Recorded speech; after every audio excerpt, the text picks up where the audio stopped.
তৃণমূল জমানার ওবিসি তালিকায় বড় সড়ো কোপ বসালো রাজ্যের নতুন সরকার। বাতিল হয়ে গেল ওবিসি সংরক্ষণ তালিকার একটা বড় অংশ। সোমবার বিধানসভায় ওবিসি সংক্রান্ত জোড়া সংশোধনী বিল পাশ হওয়াকে কেন্দ্র করে শুরু হয় চরম রাজনৈতিক তরজা। অনগ্রসর শ্রেণী কল্যাণ মন্ত্রী গৌরীশঙ্কর ঘোষ বিল দুটি পেশ করতেই রীতিমতো উত্তপ্ত হয়ে ওঠে বিধানসভা। প্রথমে মনে করা হয়েছিল বিলটি হয়তো কোনো বড় বিরোধিতা ছাড়াই স্বাভাবিক নিয়মে পাশ হয়ে যাবে, কিন্তু বেঁকে বসেন আইএসএফ বিধায়ক নওশাদ সিদ্দিকী। মুখে মুখে ভোট করার চেনা নিয়ম বদলে সরাসরি ডিভিশন ভোটের দাবি তোলেন তিনি। স্পিকার রথীন্দ্র বসুও সেই দাবি মেনে নেবার পরে শুরু হয় ভোট গ্রহণ। শেষ পর্যন্ত 186 বনাম 17 ভোটে বিলটি পাশ হয় ঠিকই, তবে এই ভোটাভুটি ঘিরেই সামনে চলে আসে তৃণমূল শিবিরের অভ্যন্তরীণ মত পার্থক্য। ভোট শুরু হতেই ঋতব্রত শিবিরের বিধায়করা দল বেঁধে কক্ষ ত্যাগ করেন। সেই মুহূর্তেই কিন্তু দলের সেই নির্দেশ উড়িয়ে নিজের আসনেই বসে থাকেন বাইরন বিশ্বাস, মোশাররফ হোসেন, কাজল শেখ এবং তৌফিকুর রহমান সহ তৃণমূলের বাকি 6 জন বিধায়ক। তারা সরাসরি মুখ্যমন্ত্রীর সঙ্গে কথা বলে কক্ষেই থেকে যান। ঠিক কি আছে এই নতুন বিলে যাকে ঘিরে এত কিছু হয়ে গেল? আসলে ক্ষমতায় আসার পর তৎকালীন তৃণমূল সরকার 2012 সালে ওবিসি তালিকায় 113টি নতুন জাতিকে যুক্ত করেছিল। এই নিয়ে শুরু থেকেই বিজেপির অভিযোগ ছিল ভোট ব্যাংক আর তোষণের রাজনীতি করতেই এই তালিকা তৈরি। পরবর্তীতে 2024 সালের মে মাসে কলকাতা হাইকোর্টও 2010 সালের পরের সব ওবিসি সার্টিফিকেট বাতিল করার নির্দেশ দেয়।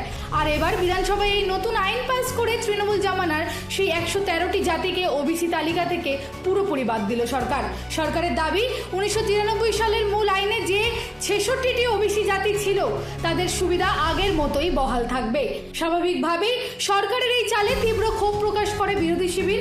নওশাদ সিদ্দিকীর দাবি, ধর্ম না দেখে বৈজ্ঞানিক উপায়ে আসল অনগ্রসরদের ওবিসি তালিকায় রাখা উচিত ছিল। অন্যদিকে তৃণমূল বিধায়ক বাবর আলী এবং সিপিএম এর মোস্তাফিজুর রহমান উদ্বেগ প্রকাশ করে বলেন, কোনো নতুন সমীক্ষা না করে হুট করে তালিকা বাতিল করায় বহু ছাত্রছাত্রী ও চাকরিজীবীর ভবিষ্যৎ এখন বড়সড় প্রশ্নের মুখে দাঁড়িয়েছে।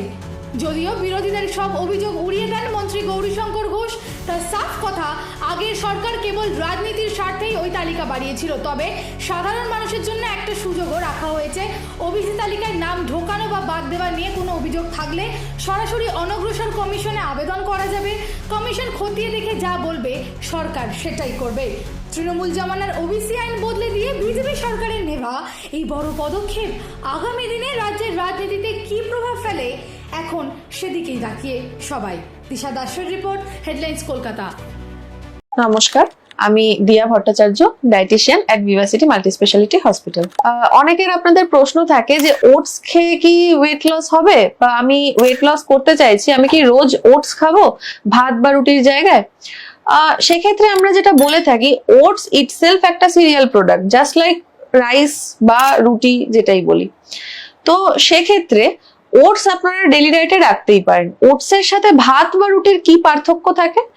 ওটস একটু ভারী খাবার হওয়ায় এবং এতে ফাইবার কন্টেন্টটা বেশি থাকায় এই ওটস আমরা যদি অল্প পরিমাণেও খাই, সেটা আমাদের স্যাটাইটি লেভেলটাকে ইমপ্রুভ করতে হেল্প করে।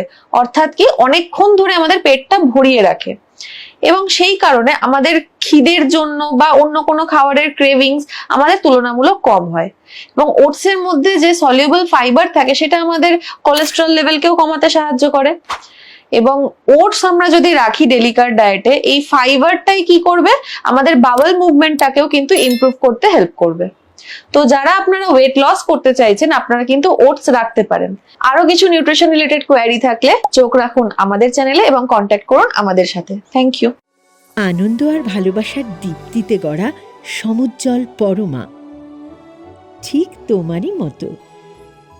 শ্যাম সুন্দর কোম্পানি জুয়েলার্স, আগরতলা, উদয়পুর, ধর্মনগর, কলকাতা।